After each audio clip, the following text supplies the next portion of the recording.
दुख में क्या क्या होते हैं बदलाव, हमारे दिमाग में क्या चलता है, क्यों होते हैं डिप्रेशन का शिकार। आज की भागदौड़ भरी जिंदगी में लोग अपने लिए कम वक्त ही निकाल पाते हैं, या फिर यूं कहें कि अपने परिवार को कम वक्त दे पाते हैं। जो अपने परिवार के साथ अच्छा खासा वक्त गुजार रहा है वो इंसान सबसे ज्यादा खुशकिस्मत है, क्योंकि आज के दौर में लोग छोटी सी उम्र में ही ढेरों टेंशन ले लेते हैं, जिस कारण कई बीमारियों ने घेर लेती हैं।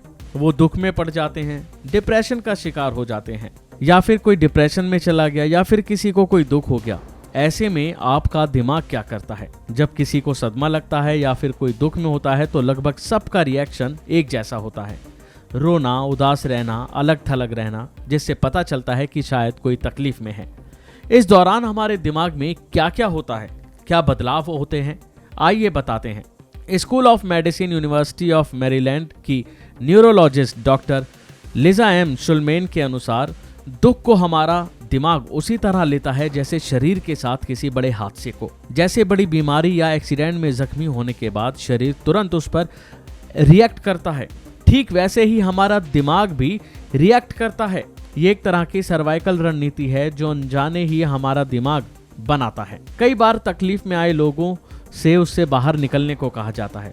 इससे ग्रीफ की प्रक्रिया अधूरी छूट जाती है और एमिगडेला फिर दोबारा कोई छोटी मुश्किल आने पर एक्टिव होकर पुराने दर्द को उभार देता है। इसलिए वैज्ञानिक दर्द को सही तरह से प्रोसेस करके फिर उससे बाहर निकलने को सही रास्ता बताते हैं। ये दिमाग के सेंटर में हाइपोथैलेमस से जुड़ी हुई सेल्स की एक जटिल संरचना है जो इमोशंस को कंट्रोल करती है। याद भी इसी का हिस्सा होती है।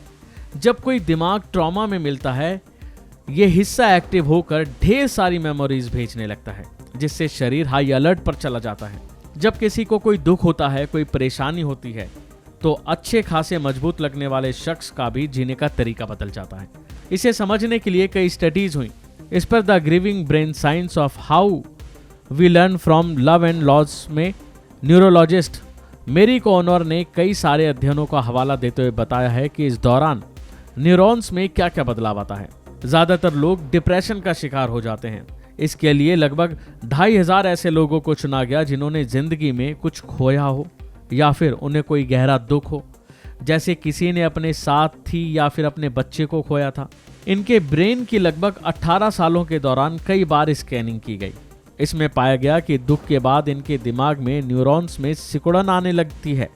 स्टडी में शामिल लगभग 68% लोग माइल्ड जबकि 7% लोग क्रॉनिक डिप्रेशन के मरीज हो गए।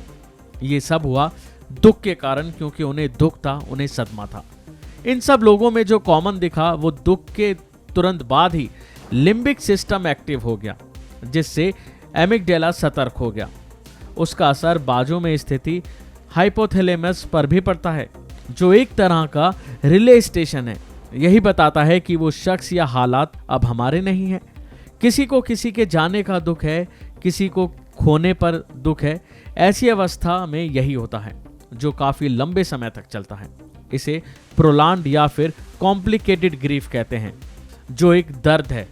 दुख की इस हालत में दिमाग के न्यूरॉन्स पर इतना असर होता है कि वो कई मानसिक बीमारियों के लिए संवेदनशील हो जाता है, जैसे डिप्रेशन या फिर पार्किंसंस जैसी बीमारियां ऐसे लोगों को ज्यादा घेरती हैं जो कॉम्प्लिकेटेड दर्द से गुजर रहे होते हैं। इसीलिए शख्स को दर्द से सही तरीके से उभारने के लिए कहा जाता है।